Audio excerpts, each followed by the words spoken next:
Hello everybody, Barcode here. Today I bring you another video. This video is going to be about masters, what roles they could potentially be in different areas of the game. And today's tip is going to be revolving around the masters and skill prioritizing with them and servants. Don't you hate that pop-up? Yeah, I wish they would remove that pop-up if you could. Like in the settings, I don't want to hear when I'm farmifying that I need a tank, because I don't care. So let's get started. So this first tip is going to be about skill prioritizing. So when you have monsters just like Dark Dog and Bjorn, if you use his armor breaking skill, they tend to prioritize armor breaking skills over anything else. Sometimes the AI does derp.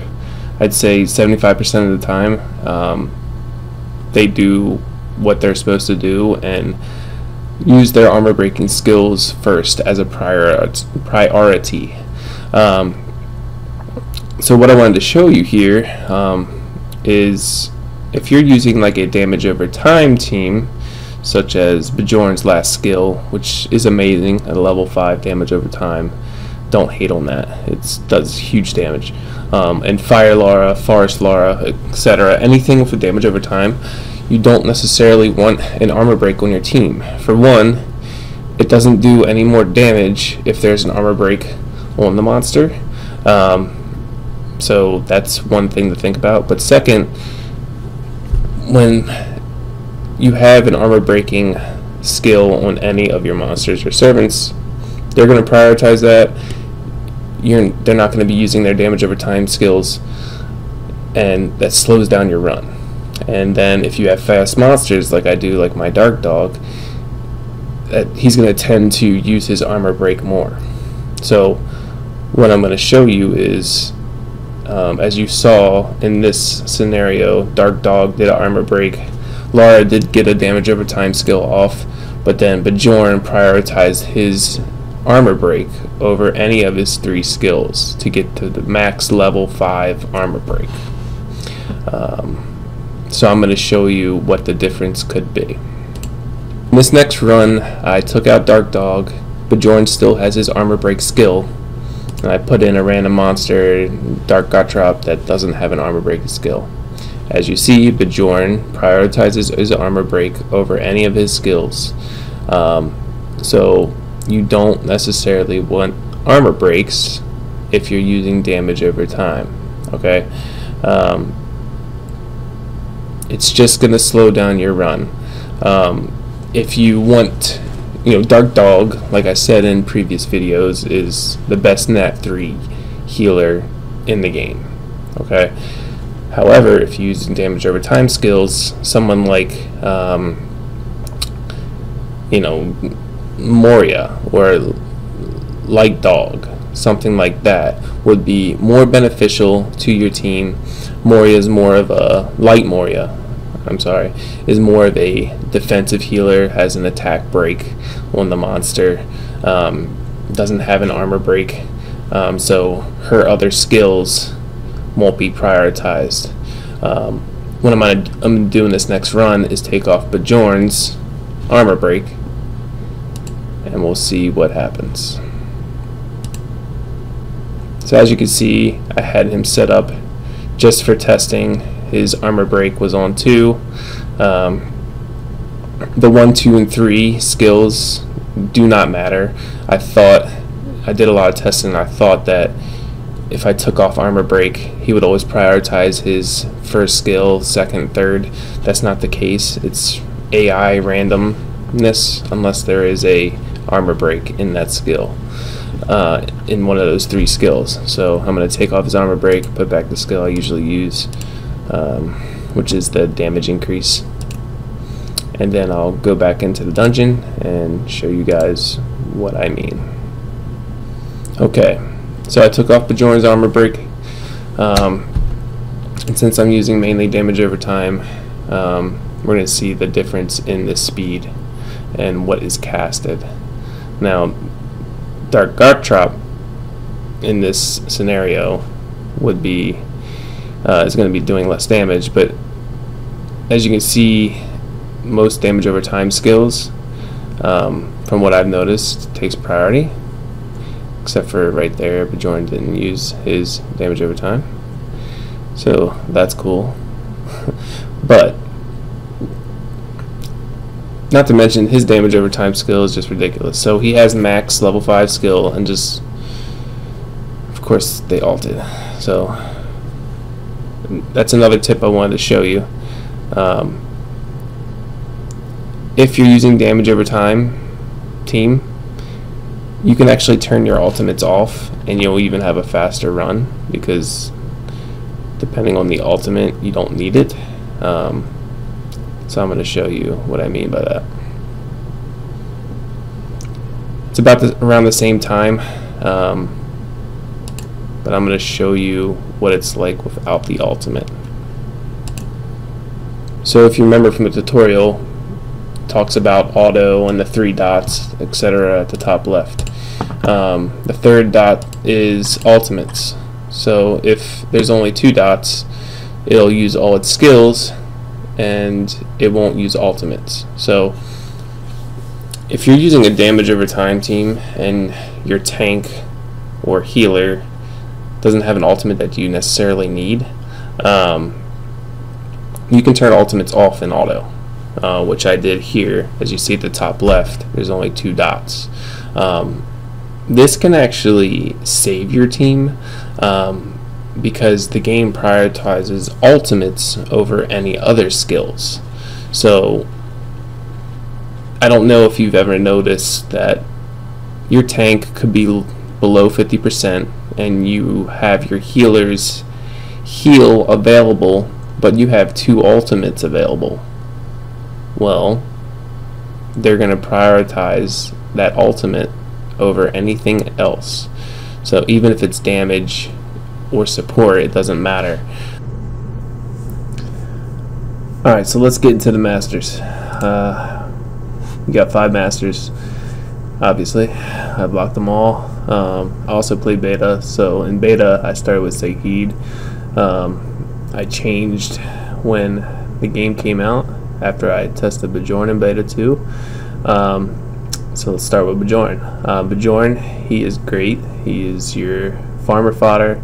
He can be used in Omen, F5, F7, and those are the 2 omens that are going to get you to F10. So I recommend him as your first 6-star.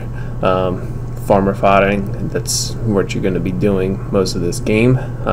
Raising up some fodder to 6-star some monsters, so I always recommend doing him. The skills I use on him currently is Titan's Rage, Axe Throw, and Titan's Dance. Titan's Dance, this level 5 damage over time skill, does so much damage initially, and the damage after the fact just does so much more in high health dungeons in the Omen. I recommend him on Vampire just because he's your farm fodder. Attack, crit damage, or crit rate, and attack. You want him to have high crit, which I don't right now because I messed with some runes, getting some other servants such as Gretel to have 100% crit. So I can still farmer fodder with him just fine at this crit rate, with crit damage on 4. He is, if you're not using Vampire, I recommend like Havoc Blade or Beast Blade if you're just using for pure DPS. And he's just a all well-rounded character to 6-star first. Ishmael, he's a tank. He can be used everywhere, PvE, PvP. He is my choice to go to right now for PvP just because of his passive. He can just have so much health. I think I can't tell how much health he has in PvP, but I mean currently he has 47,000 health, but then again with his passive in PvP, you know, you have 6% more health here, 800 more base health here, and then 20% to all dark allies here, which includes him. So my dark dog heals him for like 47,000 health, and it's like 50% of his health. So I'm guessing he has around 85 to 90,000 health in PvP. So he's a great tank, and he's neutral. So that is the one bad thing about him, is that if he dies, then you don't have any ultimates anymore. So eventually, I don't know if I'll use him always in PvP, but for right now I do. I recommend runes, either full life, full iron, a mixture of the two, even a resist set. Whatever gives him the best stats, health, defense, and resist wise, use that. All your runes in slots 2, 4, and 6 should be either HP or defense percentages. I have defense on his second one because he has a high HP sub 2, gives him some more damage. I mean defense, he has like over 900 defense, so it just works for me in my current runes that I have right now. Mia, she is your healer. She's the master I usually always start with. I would recommend her for PvE. Use Eruption, Speed, HP, and for PvP I would recommend using Triple HP and Petrify. PvP matches shouldn't really last long, and if they do, you want that high HP shield or that high heal, which her heal is based on her max HP. So that's what I recommend for her. Ophelia, she is great in Omen. For one reason, the skill Angel's Blessing, it removes 1 debuff from your allies and also increases your defense. So in Omen, the dragons armor break and they do heavy AoE damage. So you remove the armor break and then you buff your allies' defense. For PvP, for PvE, like I said, Eruption, Speed, HP, Defense. For PvP, I recommend Petrify, Speed, HP, Defense. Sahid, there's a debate between who's better, Sahid, Bajorn. Sahid is great too, don't get me wrong. Great on Vampire for your farmer fighting, or you can do Beast Blade or Havoc Blade. Attack, crit damage, crit rate, attack.